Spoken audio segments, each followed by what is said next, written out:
আসসালামু আলাইকুম viewers, welcome to my channel 𝕤𝕠𝕝𝕚𝕝 kitchen. আবারও চলে এলাম নতুন একটি রেসিপি নিয়ে।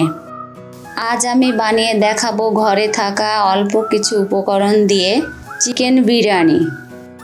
আসুন তাহলে রেসিপিটি শুরু করে ফেলি। মাংসটা আমি প্রথমেই ম্যারিনেট করে নেব। এখানে আমি মাংস নিয়েছি 1.5 কেজি। এখানে আমি ব্রয়লারের মুরগিটা ব্যবহার করেছি।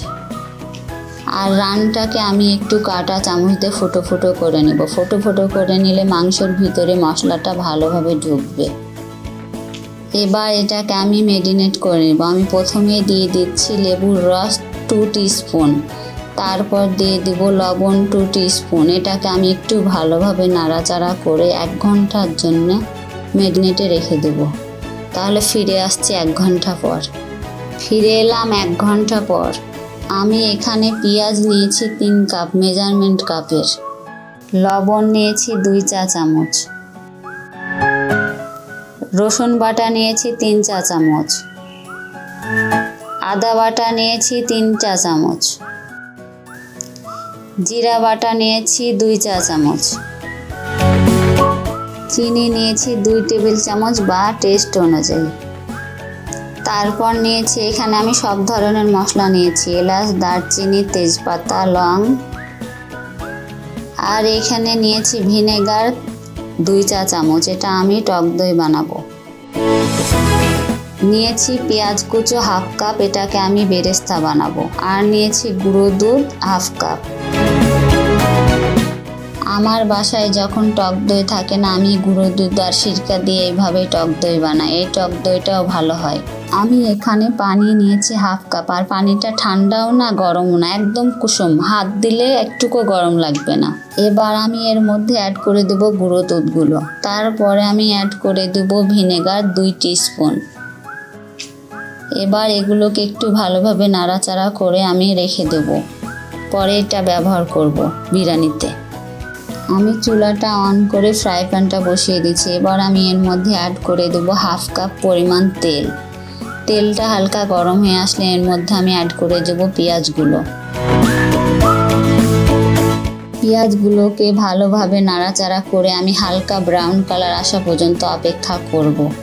এই যে পেঁয়াজটা আমাদের হালকা ব্রাউন কালার হয়ে গেছে, এবার আমি এর মধ্যে অ্যাড করে দেব। এবার আমি সব মশলাগুলো দিয়ে দেবো, এলাচ, দারচিনিগুলো।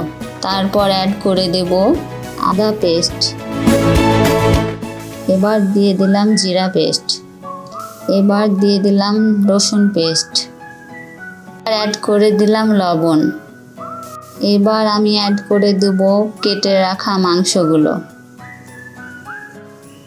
এবার এগুলোকে একটু ভালোভাবে নাড়াচাড়া করে 5 মিনিটের জন্য ঢাকনা দিয়ে ঢেকে দেবো। এই পর্যায়ে চুলার হিটটাকে আমি মিডিয়ামে রাখবো।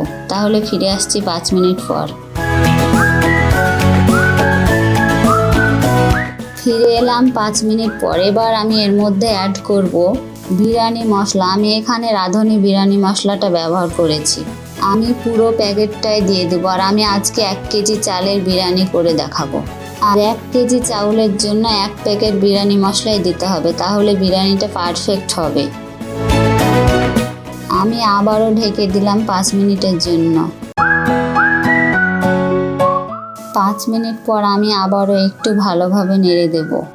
আর আমি এই মাংসটা রান্নার ক্ষেত্রে কোনো পানি ব্যবহার করব না। এবার আমি চুলার হিটটাকে একদম মিডিয়াম লোতে রেখে ঠিক এইভাবে আমি এটাকে 20 মিনিট মতো কষাবো। এই যে দেখুন কতটা পানি বের হয়েছে। আমি এখানে এক্সট্রা কোনো পানি ব্যবহার করব না। এই পানিটাতেই মাংসটা সিদ্ধ হয়ে যাবে। পানি না দিয়ে যদি আমি এটাকে মিডিয়াম লো হিটে রান্না করি, তাহলে রান্নার টেস্টটা অনেক ভালো হয়। তাহলে আমি ফিরে আসছি আধা ঘন্টা পর। এর মাঝে মাঝে আমি একটু করে নেড়ে দেব। আর এই ফাঁকে আমি বিরিয়ানির পোলাওটা রান্না করে ফেলি। এবার আমি পোলাওটা বানিয়ে ফেলবো।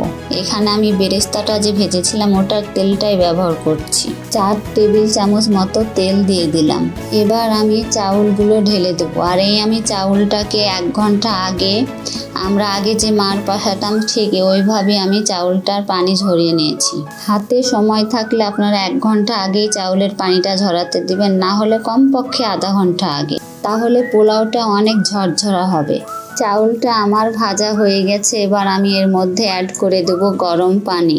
আর পানিটা অবশ্যই ফুটানো হতে হবে। এখানে আমি 1 কেজি চাউলের পোলাও বানাচ্ছি, সেহেতু আমাকে 8 পট পানি দেওয়া লাগবে। সেহেতু আমি 8 পট পানি না দিয়ে আমি এই যে দেখিয়ে দিচ্ছি, আমি জাস্ট হাফ পট কম দিচ্ছি। বিরিয়ানি বানাচ্ছি সেই জন্য আমি এটাতে হাফ পট কম দিলাম, কিন্তু আপনারা নর্মালি যখন 1 কেজি চালের পোলাও বানাবেন তখন আপনারা 8 পটই দিবেন। এবার আমি এর মধ্যে অ্যাড করে দেব 1 টিস্পুন লবণ। তারপর অ্যাড করে দিলাম 8টা মতো আস্ত কাঁচামরিচ। এবার আমি ঢাকনা দিয়ে ঢেকে দিলাম। ঢাকনাটা উঠিয়ে এবার আমি এর মধ্যে অ্যাড করব, আমি যে টক দইটা বানিয়ে রেখেছিলাম সেটা এর মধ্যে অ্যাড করে দেব। তারপরে অ্যাড করে দিব আমি যে বেরেস্তাটা ভেজে রেখেছিলাম ওটার আমি 50টা এখন অ্যাড করব, আর বাকিটা আমি পরে অ্যাড করব পোলাওতে। এবার এটাকে একটু ভালোভাবে নাড়াচাড়া করে আমি 10 মিনিট মতো এটাকে কুক করব। আমি ঢাকনা দিয়ে ঢেকে দিলাম আর ফিরে আসছি 10 মিনিট পর। এবার আমি বিরিয়ানির মাংসটাকে একটু চেক করে নেব। এবার আমি এর মধ্যে অ্যাড করে দেব 2 টিস্পুন চিনি বা পরিমাণ মতো, যে যেমন মিষ্টি খেতে পছন্দ করেন। এবার একটু ভালোভাবে নাড়াচাড়া করে আমি চুলার হিটটাকে এবার হাইয়ে দিয়ে দেবো। 3 মিনিট মতো আমি নাড়াচাড়া করে চুলাটাকে অফ করে দেবো। এবার মাংসটা আমি রেখে দিলাম এক পাশে। এই যে পোলাওটা আমাদের প্রায় হয়ে এসছে, এটাকে আমি একদম হাই হিটেই কিন্তু কুক করব। পানিটা আমাদের শুকিয়ে গেছে। এবার এটাকে আমি পোলাওটা আমাদের হয়ে গেছে, এবার আমি এটাকে লাস্ট ফিনিশিং দেব। অর্ধেকটা পোলাও আমি একটা বলে উঠিয়ে নেব।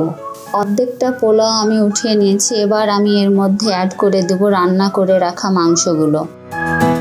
এবার আমি মাংসগুলোকে সব সাইডে ভালো করে লেবেল করে দেব। তারপরে এর মধ্যে অ্যাড করে দেব ভেজে রাখা বেরেস্তাগুলো। এবার আমি এর মধ্যে অ্যাড করে দেব উঠিয়ে রাখা রাইসগুলো। এবার এটাকে আমি 10 মিনিটের জন্য দমে রেখে দেব। চুলার হিটটাকে একদম লোয়ে রেখে আমি চুলার ওপরে আমি প্রথমে একটা তাওয়া দিয়ে দিব। তার উপরে আমি ফ্রাই প্যানটা বসিয়ে 10 মিনিটের জন্য দমে রেখে দেবো। নিচে তাওয়াটা দিলে কি হবে, আমাদের পোলাওটা নিচে লেগে যাবে না। তাহলে ফিরে আসছি 10 মিনিট পর। ফিরে এলাম 10 মিনিট পর। এবার দেখাবো আমাদের বিরিয়ানিটা কেমন হয়েছে।